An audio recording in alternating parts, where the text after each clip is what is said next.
Evening supermarket. Near one of the shelves, a young man is talking on the phone with his wife. The woman is irritated, and the guy is trying to justify himself. He didn't intentionally almost buy the wrong product, and his purchase of a PlayStation has nothing to do with it, and they wouldn't have been able to relax in Alupka even with that money. He went there for work.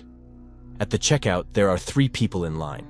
The first is a man who looks a bit homeless. The cashier announces the total, and the man is short of 10 rubles. He tries to persuade the cashier, but she remains firm.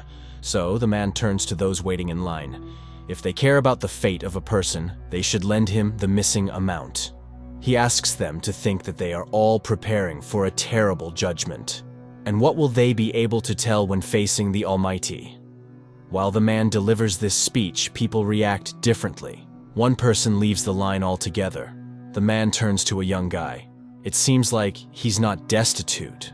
So, what are 10 rubles to him? A woman standing behind him takes out a coin. The man thanks her and says that angels won't forget her, and perhaps this act will outweigh all her sins. Then he takes out 50 rubles from his pocket and gives it to the cashier. He returns the coin to woman, places a 10-ruble coin on the counter, and tells the young guy that he will need it. The man adds that he will have something to remember in hell. The homeless man leaves, and the young guy makes the payment. The cashier asks for change, 10 rubles, and he hands her the homeless man's coin. The young guy exits to an empty parking lot. He continues his phone conversation, again justifying himself for some business trip and a woman whom his wife is jealous of. He sees the man who was sitting on the curb earlier. He approaches and gives him the coin because he doesn't need someone else's. The homeless man asks, is he afraid of burning in the fiery Gehenna? Perhaps he believes in the Lord? The guy confesses that he's not very religious, to which the homeless man inquires, so, after death he plans to become worm food? Is that the pinnacle of his life? The guy says he's a mathematician and believes in the exact sciences. He asks if there's any evidence of God's existence. The homeless man claims there is an undeniable fact. The guy starts making fun of him and suggests taking a break from doing nothing on the way back. The homeless man starts crying. The guy is confused about what upset him so much. He reassures the homeless man, telling him he's young and he has everything ahead of him. It's the right time to think about the future because it all depends on him. By the way, he mentioned earlier that he can provide evidence of God's existence. And the homeless man calmly says that he saw Jesus himself because he is the eternal Jew, the one who didn't let the Lord rest at his house when he was carrying his cross. He told Jesus that he would rest on the way back. Jesus agreed, but he would have to wait for him. The guy asks again, and this happened 2,000 years ago. The homeless man understands that it does indeed sound strange. He was amazed at first too, but then he got used to it. So, for him, the existence of Jesus Christ is a fact. However, he can't prove it in any way. He didn't keep a piece of clothing that Jesus wore, and how could he prove that it wasn't a piece of his own underwear? He doesn't have the cup from which Christ drank or the stone from under his cross. The guy concedes that the Jew saw Jesus. What was he like? The homeless man says he was just like everyone else, only tormented. He also doesn't remember his face.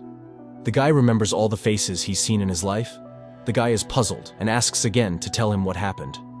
The Jew says that Jesus was being led past his house under guard. He stopped to rest, and the Jew forbade him to lean on his house. After all, he called himself the Son of God. It was outrageous, so he told him that he would rest on the way back, and God ordered him to wait for him. He couldn't know who he really was, and no one could.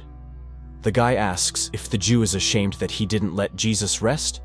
The homeless man asks, maybe that was God's plan? The guy asks if he tried to make amends for it. Maybe become a clergyman, for example. The conversation partner admits that he tried that many times, but no one descended from the heavens, and no indulgence was granted. The guy asks, what else has he been throughout all these years? Maybe an immortal killer. An immortal killer, that would be cool. The Jew objects. Being immortal is cool in movies, but in real life, you need to find food, seek warmth, and wait, like waiting in line. He has already studied all the ads on the walls, all the holes in the couch, but people keep coming and going. It's no longer interesting to him who stood where in the hierarchy, whose place was more comfortable, who jumped the queue. The guy inquires, what is he waiting for? The second coming, or the end of the world? The homeless man nods, maybe both. No one knows when the end will come. The guy is puzzled again, but an ordinary person is afraid of death. So is the homeless man. He's eternal, but if you cut off one of his fingers, he won't keep living with 4 fingers. He's broken his bones many times. But what if a tank shoots him in the head? Will he be an undying headless man? The homeless man confidently says that won't happen. Hasn't he tried to end his life himself? The Jew nods. Of course, he even tried to hang himself in the very beginning. He hung from a tree for 2 weeks with excruciating pain in his throat until the branch broke. Later, in 1945, he was captured by the fascists and got scared. He tried to shoot himself. The gun jammed. It was exploded, shredding his whole arm with shrapnel, but everything healed. He came to Russia from Poland 40 years ago. The guy is curious again. Maybe he's just schizophrenic, and doesn't it bother him at all? How did he decide that all these events were real? The homeless man shows his arm. He made notches. 920, 1464, 1812. Decades pass. And he sits and thinks, maybe he scratched them yesterday, put the dates, as if 200 years had passed. And he asks for help to figure it out, like stabbing him with a knife, for example. But the guy refuses. He doesn't want to explain to the police that he saw Jesus and shouldn't have died. The homeless man shrugs, saying that's how it works. They walk across the parking lot. The guy asks him to tell something from history. For instance, what was happening in the 1st century? The homeless man responds, well, in general, it was the same. Shepherds herded sheep and fishermen fished. The guy insists, but in the world, the significant appearance of Jesus, church reforms, any mysteries and intrigues? The homeless man, in puzzlement, asks, where does he know all this from? He also learned it from books. Now, the guy remembers where he was in August 2000. Throughout the ages, he just lived. He was in different countries. It's just that the body requires a warm place and a piece of bread. As for how neighbors reacted to him being eternally alive and forever young, they didn't pay much attention to him, and he didn't stay in one place for long. Does he know ancient languages? He does, but now they are considered dead, and who can verify them? The men touch upon the topic of space. The homeless man has seen many strange things, but he hasn't encountered extraterrestrials. The most pressing question, can it really be that in all this diversity of worlds, there are no other forms of life? The guy comments that it's all too profound for a homeless, possibly heavy-drinking man. The homeless man leaves, and the guy locks his car and follows him. He asks, why did Jesus punish him? Shouldn't he be all-forgiving? The Jew says that it wasn't Jesus who punished him at all. He cursed himself with his own words, and the Lord simply fulfilled his own wish. The biggest curse is not that he's been waiting for 1,000 years, but that he, like a dull shepherd, remained the same. A person who creates, lives a spiritually enriched life. The guy doesn't believe it. It just can't be. After all, he's been living for so long. He knows much more than others. Surely he met great people like Michelangelo or Nietzsche. To this, the homeless man retorts, how can you understand what they'll say about this specific person after death, that he was a genius? The guy asks how people lived, what they thought, and what they believed in 1,000 years ago. The homeless man responds, they believed the earth was flat, that God sat in the sky above the clouds and watched every step. But if he is simply looking through our own eyes, then he is just an observer, and he can't judge us for our actions, right?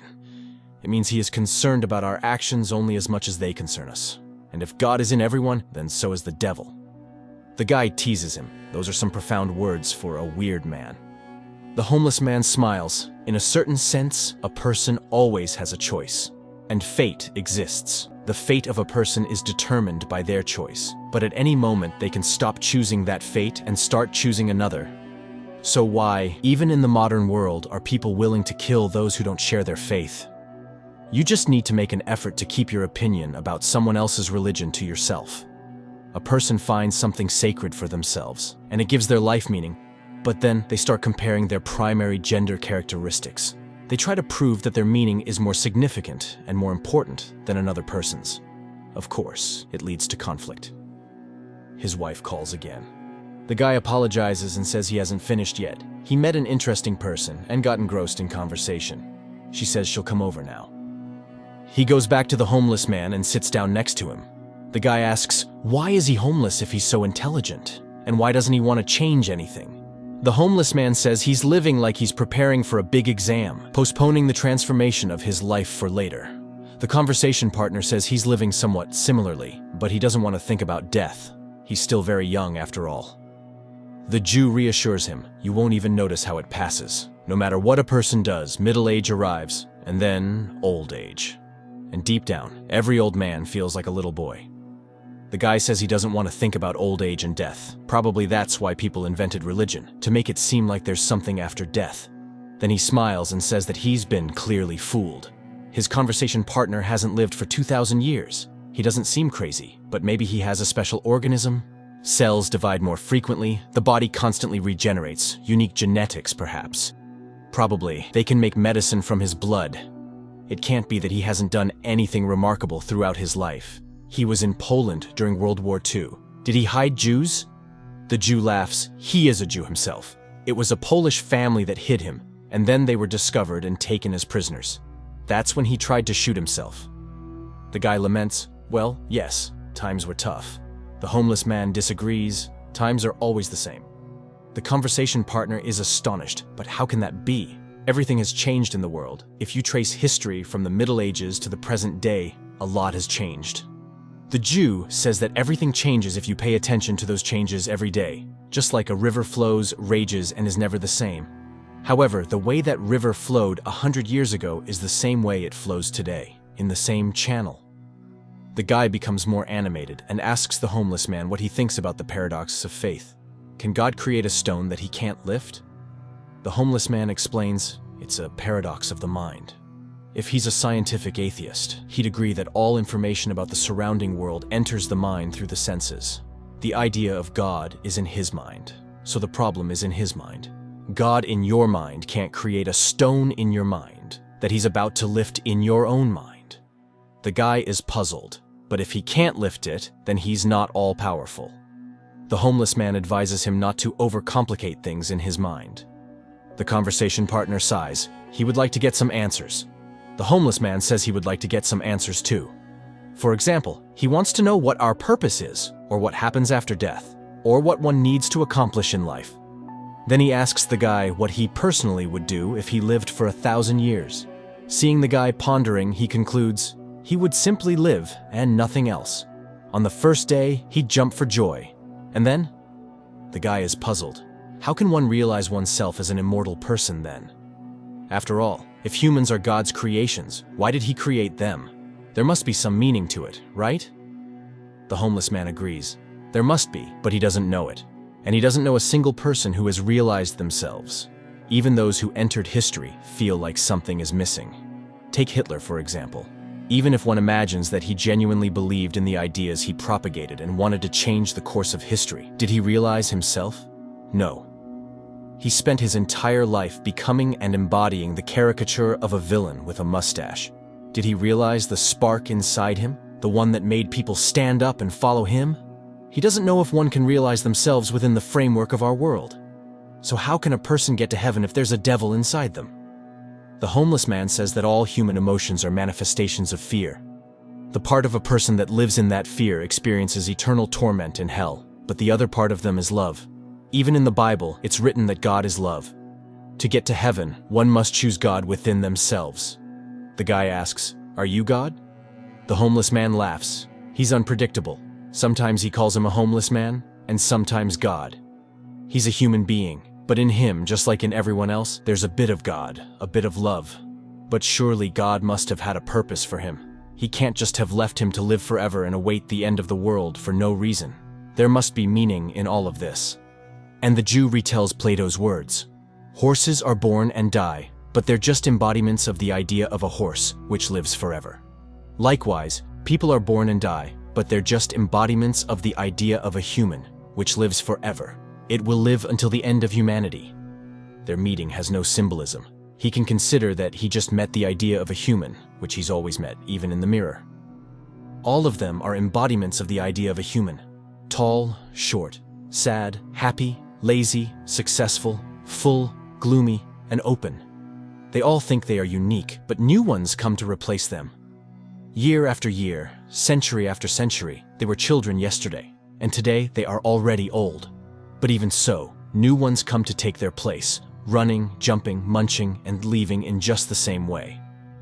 A phone notification rings. A woman walks around his car in the parking lot. The guy introduces the homeless man, saying he's the one who has seen Jesus himself. The woman thinks he's mocking her. She drove across the entire city, and he's here with a vagabond. The guy tries to explain. Then a man with the same face as the homeless man approaches and yells at him. He's been looking for him for over an hour. Bags won't carry themselves. The homeless man leaves with him. The guy is bewildered. They are identical. The woman says he's gone mad and gets into her car, driving away. The guy gets into his car and looks in the mirror. The eyes of Ahasverus are looking at him.